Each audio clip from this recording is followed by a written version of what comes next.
جب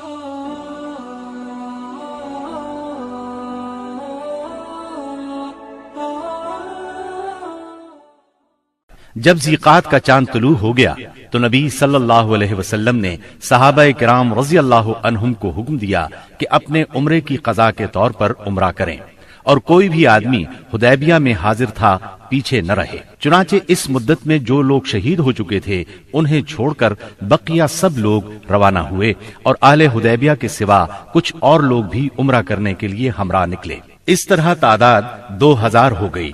رسول اللہ صلی اللہ علیہ وسلم نے اس موقع پر ابو رحم غفاری رضی اللہ عنہ کو مدینے میں اپنا جانشین مقرر کیا، 60 اونٹ ساتھ لیے اور ناجیہ بن جندب اسلمی کو ان کی دیکھ بھال کا کام سونپا۔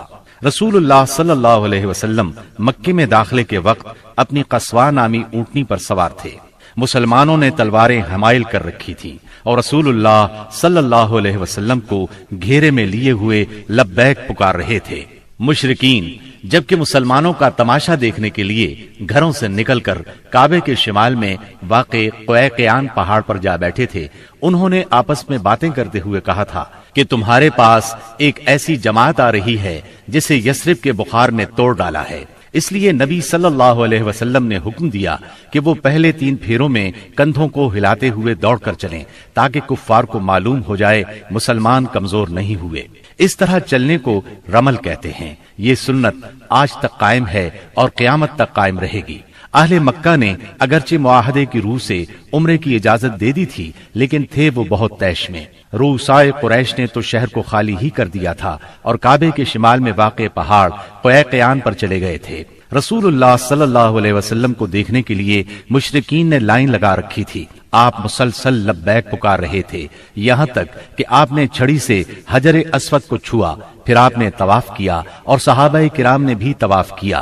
اس وقت سیدنا عبداللہ بن رواحہ رضی اللہ عنہ تلوار حمائل کیے رسول اللہ صلی اللہ علیہ وسلم کے آگے آگے چل رہے تھے اور رجز کے یہ اشعار پڑھ رہے تھے: خلوا بنی الکفار عن سبیلہ، خلوا فکل الخیر فی رسولہ، اليوم نضربکم علی تأویلہ، كما ضربناكم على تنزيله ضربا يزيل الهام عن مقيله ويذهل الخليل عن خليله۔ اے ابنائے کفار، ان کا راستہ چھوڑ دو، راستہ چھوڑ دو کہ ساری بھلائی اس کے پیغمبر ہی میں ہے۔ آج ہم اس کی تعویل پر تمہیں ماریں گے جیسے اس کی تنزیل پر تمہیں مار چکے ہیں، اور مار بھی ایسی ماریں گے کہ کھوپڑی اپنی جگہ سے چھٹک جائے گی اور دوست کو دوست سے بے خبر کر دے گی۔ اس طرح مکے میں آپ نے 3 دن قیام فرمایا، اور اس دوران میں سیدہ میمونہ بنت حارث ہلالیہ رضی اللہ عنہا سے شادی کی۔ وہ سید الشہداء سیدنا حمزہ رضی اللہ عنہ کی بیوی اور ابن عباس رضی اللہ عنہ کی خالہ تھیں۔ انہیں جب شادی کا پیغام ملا تو انہوں نے اپنا معاملہ سیدنا عباس رضی اللہ عنہ کو سونپ دیا، کیونکہ سیدہ میمونہ کی بہن سیدہ ام الفضل انہی کی زوجیت میں تھی۔ سیدنا عباس نے نبی صلی اللہ علیہ وسلم سے ان کی شادی کر دی۔ 3 دن گزرنے کے بعد قریش نے پیغام بھیجا کہ معاہدے کی شرط پوری ہو چکی ہے، اب مسلمانوں کو چاہیے کہ مکہ سے چلے جائیں۔ آپ نے یہ پیغام ملتے ہی روانگی کا حکم صادر فرما دیا اور وعدے کے مطابق شہر خالی کر دیا۔ موتا اردن میں بلقاء کے قریب ایک آبادی کا نام ہے، جہاں سے بیت المقدس 2 دن کی مسافت پر واقع ہے۔ یہاں کے سردار شرحبیل بن عمرو غسانی نے نبی کریم صلی اللہ علیہ وسلم کے سفیر حارث بن عمیر ازدی کو شہید کر دیا تھا۔ وہ نبی صلی اللہ علیہ وسلم کا خط لے کر اس کے پاس گئے تھے۔ اس طرح مظلوم حارث کے قتل سے سفیروں کی جانیں خطرے میں پڑ گئی تھیں، اس لیے نبی کریم صلی اللہ علیہ وسلم نے قریباً 3000 کی فوج زید بن حارثہ رضی اللہ عنہ کے ہمراہ روانہ کی اور فرمایا، اگر زید شہید ہو جائیں تو جعفر امیر ہوں، اور جعفر شہید ہو جائیں تو عبداللہ بن رواحہ امیر ہوں گے۔ اسلامی لشکر شمال کی طرف بڑھتا ہوا معان پہنچا اور یہیں لشکر نے پڑاؤ ڈالا۔ اور جاسوسوں نے اطلاع پہنچائی کہ ہرقل قیصر روم بلقا کے علاقے میں مآب کے مقام پر 1,00,000 رومیوں کا لشکر لے کر خیمہ زن ہے، اور اس کے جھنڈے تلے عرب کے صحرا نشین عیسائی قبائل لخم، جزام، بلقین، بہرا اور بلیجی وغیرہ کے بھی قریباً 1,00,000 آدمی شہنشاہ ہرقل کی آمد پر وہاں جمع تھے۔ اس لیے حاکم غسان نے ہرقل سے مدد کی درخواست کی۔ ہرقل نے اس کی مدد کے لیے فوج بھیج دی۔ اس طرح مسلمانوں کے مقابلے میں اتنی بڑی فوج آ گئی۔ مسلمان صرف 3,000 تھے اور دشمن 1,00,000 سے زیادہ۔ مورخین نے ان کی تعداد 1,50,000 تک لکھی ہے۔ اتنی بڑی تعداد دیکھ کر مسلمان سوچ میں پڑ گئے۔ اس کے بارے میں انہوں نے آپس میں مشورہ کیا تو کچھ لوگوں کا خیال تھا کہ ہم رسول اللہ صلی اللہ علیہ وسلم کو تحریری طور پر دشمن کی تعداد کی اطلاع دیں۔ رسول اللہ صلی اللہ علیہ وسلم کی طرف سے مزید کمک ملے گی یا کوئی اور حکم ملے گا اور اس کی تعمیل کی جائے گی۔ لیکن سیدنا عبداللہ بن رواحہ رضی اللہ عنہ نے اس رائے کی مخالفت کرتے ہوئے مسلمانوں سے فرمایا، ہم فتح اور شکست کے لیے نہیں، اللہ کی رضا کے لیے میدان میں آئے ہیں، لہٰذا فتح اور شکست سے بے نیاز ہو کر لڑو۔ انہوں نے یہ الفاظ کہہ کر لوگوں کو مزید گرما دیا، لوگو اللہ کی قسم، جس چیز سے آپ کترا رہے ہیں یہ تو وہی شہادت ہے جس کی طلب میں آپ لوگ نکلے ہیں۔ ہم تو محض اس دین کے بل پر لڑتے ہیں جس سے اللہ نے ہمیں مشرف کیا ہے، اس لیے آگے بڑھو، ہمیں 2 بھلائیوں میں سے ایک بھلائی ضرور حاصل ہوگی، ہم غالب آئیں گے یا شہادت سے سرفراز ہوں گے۔ آخرکار سیدنا عبداللہ بن رواحہ رضی اللہ عنہ کی پیش کی ہوئی بات پر عمل کیا گیا اور اس طرح جنگ شروع ہو گئی۔ رسول اللہ صلی اللہ علیہ وسلم کے پروردہ سیدنا زید بن حارثہ رضی اللہ عنہ فوج کے سپہ سالار تھے۔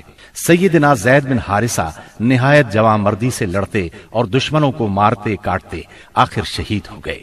ان کی شہادت کے بعد سیدنا جعفر طیار رضی اللہ عنہ نے جھنڈا اپنے ہاتھوں میں لیا۔ یہ نبی صلی اللہ علیہ وسلم کے چچا زاد سیدنا علی رضی اللہ عنہ کے سگے بھائی تھے۔ 33 سال کی عمر تھی، نہایت جواں مردی سے لڑے، جسم پر 90 سے زیادہ زخم کھا کر شہادت کا جام نوش کیا۔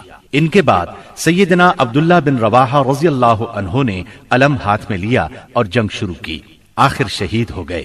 پھر خالد بن ولید رضی اللہ عنہ نے فوج کی کمان سنبھالی اور 1.5 دن کی شدید ترین جنگ کے بعد اپنے سے 40 گنا فوج کو بھاگنے پر مجبور کر دیا۔ اس جنگ میں 9 تلواریں سیدنا خالد کے ہاتھ سے ٹوٹیں۔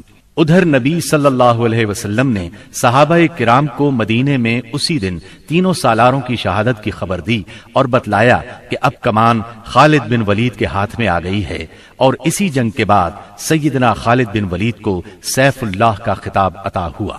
صلح حدیبیہ کو منعقد ہوئے 2.25 سال گزر چکے تھے اور ہجرت کا 8واں سال ختم ہونے کو تھا کہ کفار مکہ نے عہد شکنی کی۔ ہوا یہ کہ قبیلہ بنو بکر نے جو کفار کا معاون اور حلیف تھا، قبیلہ بنو خزاعہ پر حملہ کر دیا۔ یہ قبیلہ مسلمانوں کا حلیف تھا۔ اس کے نتیجے میں بنو خزاعہ کو شدید جانی و مالی نقصان پہنچا۔ ان بیچاروں نے امان بھی مانگی، بھاگ کر خانہ کعبہ میں پناہ بھی لی، مگر انہیں ہر جگہ بے دریغ قتل کیا گیا۔ یہ مظلوم جب الہک یعنی اپنے اللہ کے واسطے کر کے رحم کی درخواست کرتے تھے تو یہ ظالم ان کے جواب میں کہتے تھے لا الہ الیوم، یعنی آج اللہ کوئی چیز نہیں۔ مظلوموں کے بچے کچھے 40 آدمیوں نے بھاگ کر اپنی جان بچا لی تھی۔ یہ لوگ نبی صلی اللہ علیہ وسلم کی خدمت میں پہنچے اور اپنی مظلومی اور بربادی کی داستان سنائی۔ عمرو بن سالم خزائی نے پردرد نظم میں تمام واقعات سنائے۔ اس نظم کے چند اشعار کا ترجمہ یہ ہے: قریش نے آپ سے وعدہ خلافی کی، انہوں نے اس مضبوط معاہدے کو جو آپ سے کیا تھا توڑ ڈالا، ہمیں خشک گھاس کی طرح پامال کر دیا۔ وہ سمجھتے ہیں کہ ہماری امداد کو کوئی نہیں آئے گا، وہ تو ذلیل ہیں اور قلیل ہیں۔ انہوں نے وطیر میں ہمیں سوتے ہوئے جا لیا، ہمیں رکوع اور سجود کی حالت میں پارا پارا کر دیا۔ اس طرح معاہدے کی خلاف ورزی کر کے قریش نے صلح نامہ حدیبیہ کو توڑ دیا، مگر بعد میں جب انہیں اپنی عجلت اور عاقبت نااندیشی کا خیال آیا تو رسول اللہ صلی اللہ علیہ وسلم کی خدمت میں ابو سفیان کو معاہدے کی تجدید کے لیے بھیجا، لیکن یہ ایک سیاسی چال تھی۔ رسول اللہ صلی اللہ علیہ وسلم نے انہیں کوئی جواب نہ دیا۔ ان حالات میں اس کے سوا کوئی چارہ نہ تھا کہ کفار کی سازشوں کے اس مرکز کو ہمیشہ کے لیے بند کر دیا جائے تاکہ کفار کو مسلمانوں کی طاقت کا صحیح اندازہ ہو جائے اور وہ سازش کرنے کی جرأت نہ کر سکیں، نہ فساد اور لڑائی پر آمادہ ہوں۔ چنانچہ رسول اللہ صلی اللہ علیہ وسلم 10,000 صحابہ کرام کے ساتھ ہجرت کے 8ویں سال رمضان المبارک میں مکے کی طرف روانہ ہوئے۔ جب مکہ چند میل کے فاصلے پر رہ گیا تو آپ نے صحابہ کے ساتھ پڑاؤ کیا اور حکم دیا کہ سب لوگ الگ الگ آگ روشن کریں تاکہ کفار مکہ کو مسلمانوں کی کثرت تعداد کا اندازہ ہو سکے اور ناحق خون ریزی نہ ہو۔ یہ نہایت مناسب اور کارگر ترکیب تھی جو اللہ تعالیٰ نے اپنے نبی صلی اللہ علیہ وسلم کو سجھائی تھی۔ اس منظر کا مکے کے کافروں پر بڑا اثر ہوا اور اس قدر روب بیٹھا کہ انہوں نے اس موقع پر جنگ کے بارے میں سوچا تک نہیں۔ راستے ہی میں اس وقت اسلام کے سب سے بڑے دشمن ابو سفیان نبی کریم صلی اللہ علیہ وسلم کی خدمت میں حاضر ہوئے اور اسلام قبول کیا۔ انہوں نے نبی کریم صلی اللہ علیہ وسلم کے ارشاد کے مطابق مکے پہنچ کر یہ اعلان کیا، جو کوئی ہتھیار پھینک دے گا اسے قتل نہیں کیا جائے گا، جو کوئی خانہ کعبہ کے اندر جائے گا اسے قتل نہیں کیا جائے گا، جو کوئی اپنے گھر کے اندر بیٹھ رہے گا اسے قتل نہیں کیا جائے گا، جو کوئی ابو سفیان کے گھر پناہ لے لے گا اسے قتل نہیں کیا جائے گا، جو کوئی حکیم بن حزام کے گھر پناہ لے گا اسے قتل نہیں کیا جائے گا، بھاگ جانے والے کا تعاقب نہیں کیا جائے گا، زخمی کو قتل نہیں کیا جائے گا، اسیر کو قتل نہیں کیا جائے گا۔ منگل 17 رمضان المبارک کی صبح رسول اللہ صلی اللہ علیہ وسلم مکے کی طرف روانہ ہوئے۔ آپ نے سیدنا عباس رضی اللہ عنہ کو حکم دیا کہ ابو سفیان کو وادی کے تنگ نائے پر پہاڑی ناکے کے پاس روکے رکھیں تاکہ وہاں سے گزرنے والی اللہ کی فوجوں کو دیکھ سکیں۔ سیدنا عباس نے ایسا ہی کیا۔ قبائل اپنے اپنے پرچم لیے وہاں سے گزرنے لگے۔ جب کوئی قبیلہ گزرتا تو ابو سفیان پوچھتے، عباس یہ لوگ کون ہیں؟ جواب میں سیدنا عباس رضی اللہ عنہ کہتے، بنو فلاں، مثلا یہ بنو سلیم ہیں۔ یہاں تک کہ انصار کا دستہ گزرا جس کا پرچم سیدنا سعد بن عبادہ رضی اللہ عنہ کے ہاتھ میں تھا۔ انہوں نے کہا، ابو سفیان آج خون ریزی اور مار دھاڑ کا دن ہے، آج کعبہ حلال کیا جائے گا۔ ابو سفیان بولے، عباس پامالی کا دن مبارک ہو۔ پھر رسول اللہ صلی اللہ علیہ وسلم اپنے سبز دستے میں تشریف لائے۔ آپ مہاجرین اور انصار کے درمیان میں تھے۔ یہاں صرف لوہے کی باڑ دکھائی پڑ رہی تھی۔ ابو سفیان نے کہا، سبحان اللہ، عباس یہ کون لوگ ہیں؟ سیدنا عباس رضی اللہ عنہ نے کہا، یہ انصار اور مہاجرین کے ساتھ رسول اللہ صلی اللہ علیہ وسلم ہیں۔ ابو سفیان بولے، بھلا ان سے محاذ آرائی کی کسے طاقت ہے؟ تمہارے بھتیجے کی بادشاہت تو بہت زبردست ہو گئی ہے۔ سیدنا عباس رضی اللہ عنہ نے کہا، یہ بادشاہت نہیں، نبوت ہے۔ ابو سفیان بولے، آپ ٹھیک کہتے ہیں۔ پھر انہوں نے رسول اللہ صلی اللہ علیہ وسلم کو سیدنا سعد رضی اللہ عنہ کی بات بتائی۔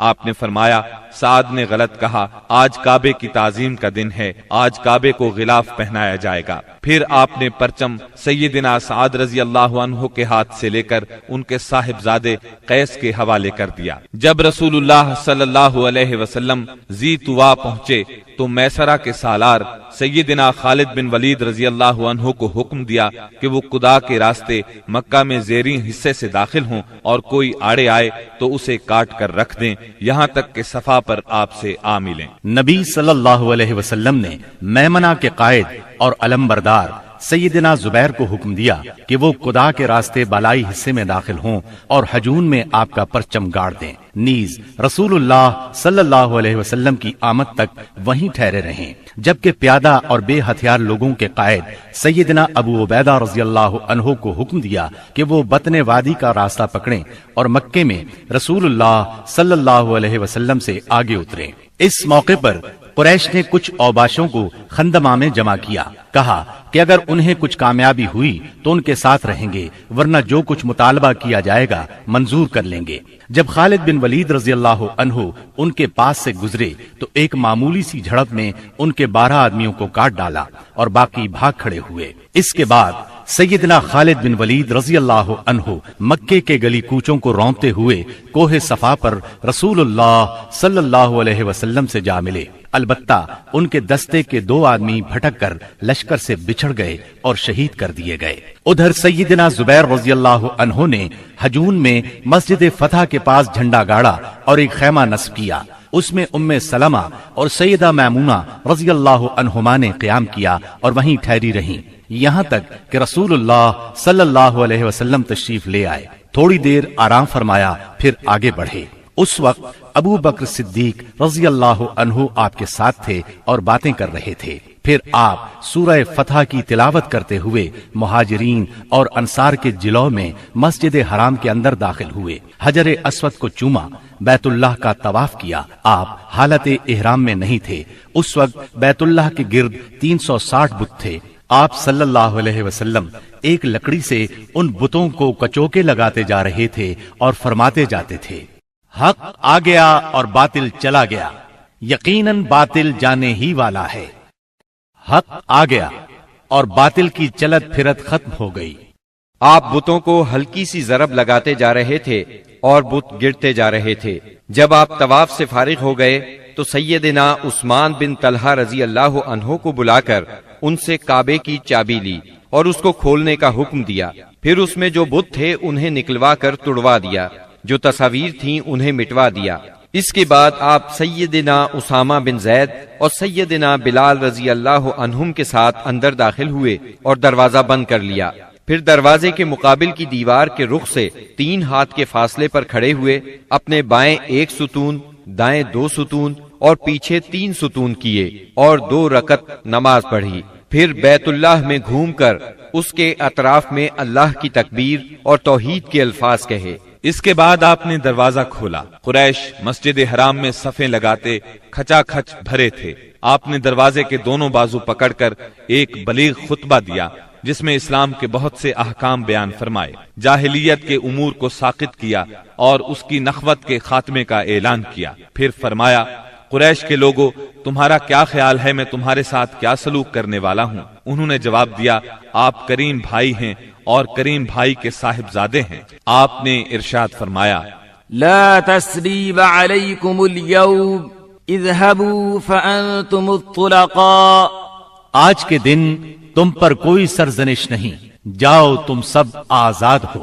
پھر نیچے تشریف لائے اور مسجد حرام میں تشریف فرما ہوئے۔ چابی سیدنا عثمان بن طلحہ رضی اللہ عنہ کو واپس کی اور فرمایا، اس کو ہمیشہ ہمیشہ کے لیے لے لو، تم لوگوں سے اسے وہی چھینے گا جو ظالم ہوگا۔ نبوت کے ابتدائی دنوں میں ایک مرتبہ نبی اکرم صلی اللہ علیہ وسلم نے انہی عثمان سے فرمایا تھا کہ بیت اللہ کا دروازہ کھول دو۔ انہوں نے انکار کیا تھا۔ تب نبی کریم صلی اللہ علیہ وسلم نے فرمایا تھا، اچھا تم دیکھ لینا کہ ایک دن یہ چابی میرے ہاتھ میں ہوگی اور میں جسے چاہوں گا اسے عطا کروں گا۔ یہ سن کر عثمان بن طلحہ رضی اللہ عنہ نے جواب دیا تھا، کیا اس روز قریش کے سبھی مرد ذلیل اور تباہ ہو جائیں گے؟